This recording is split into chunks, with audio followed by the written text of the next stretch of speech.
Maintenant, en ce qui concerne le mouvement de rotation de la colonne, donc, la rotation de la colonne, c'est ce mouvement-là ici que je suis en train de faire.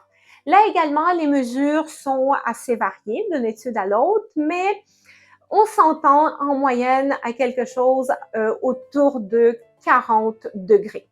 Autour de 40 degrés de rotation, c'est considéré comme une bonne souplesse suffisante. On n'a pas besoin d'aller plus loin.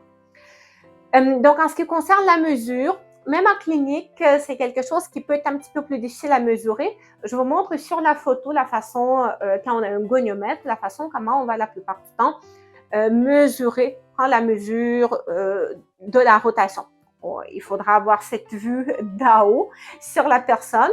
Donc, je m'assurerai de ne pas compenser avec les épaules. Donc, je vais m'assurer que le mouvement se fait vraiment au niveau de ma cage thoracique par rapport au bassin. Donc, ça peut être bien de garder les bras juste croisés de cette façon-là et de faire le mouvement.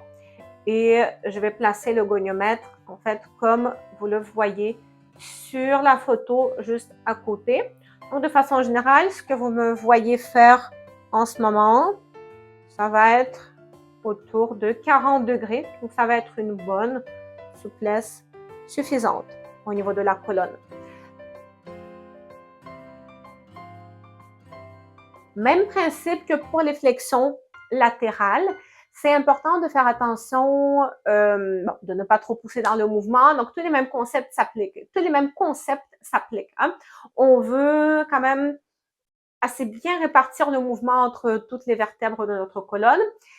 Une petite précision quand même pour les mouvements de rotation. Une bonne partie du mouvement de rotation va se faire au niveau des vertèbres thoraciques. Donc, quand je dis toute la colonne, c'est pas tout à fait vrai. En ce qui concerne les vertèbres lombaires, il y a très peu de mouvement de rotation qui se fait à ce niveau-là, mais il y a quand même une bonne partie du mouvement qui se fait entre toutes les vertèbres thoraciques.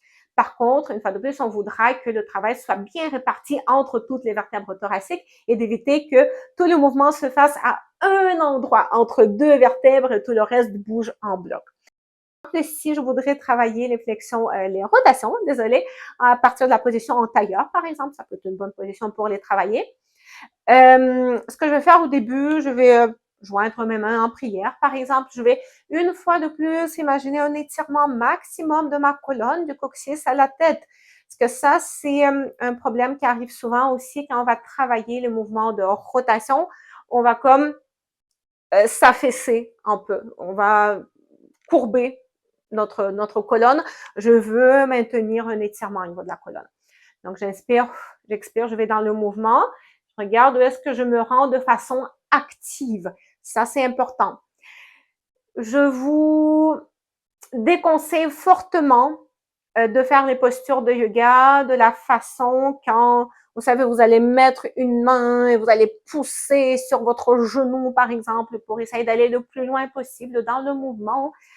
Ça, vous risquez de vous blesser, surtout à la longue.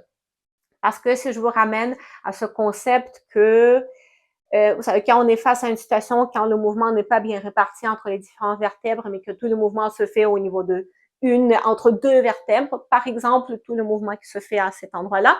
Mais tout ce qui va se passer, c'est que si je pousse pour essayer d'aller encore plus loin, là, ça fonctionne selon la loi de la moindre résistance. Tout ce qui va arriver, c'est que entre ces pauvres deux vertèbres, eh bien, vous allez encore plus pousser plus loin sans forcément retrouver plus de mobilité au niveau des autres vertèbres qui bougent en bloc. Donc, pour retrouver plus de mobilité au niveau des vertèbres qui bougent en bloc, bon, déjà, ça peut être pas une mauvaise chose d'aller voir peut-être un ostéopathe, un chiro, par exemple, ou un kiné, peut-être parfois une intervention manuelle, pour libérer un petit peu un excès de tension, certains blocages au niveau de la colonne, ça peut être intéressant. Mais sinon, une fois de plus, avec les exercices, c'est de travailler de façon plus active en s'assurant de maintenir cet étirement de la colonne. Donc, ce que je ferai, en fait, c'est inspire, expire, je suis dans le mouvement et je peux poser une main sur le genou quand même et l'autre derrière. C'est juste que je vais pas pousser avec les mains pour essayer d'aller le plus loin possible dans le mouvement. Ouais. Là, si j'enlève mes mains, je suis toujours capable de garder la position. Ouais. Donc, ça va être le même principe aussi de l'autre côté. Étirement, inspire, expire, Voilà. Vous allez me dire, oui, mais Marina, si je travaille de cette façon-là, sans essayer de pousser plus loin dans le mouvement, est-ce que ma mobilité va vraiment s'améliorer? Oui. Si vous êtes assidu, si vous travaillez votre mobilité de façon active, de façon régulière, même si vous ne poussez pas avec vos mains, votre mobilité va s'améliorer, mais elle va s'améliorer d'une façon plus saine et plus sécuritaire, sans créer de dommages à vos articulations entre les vertèbres.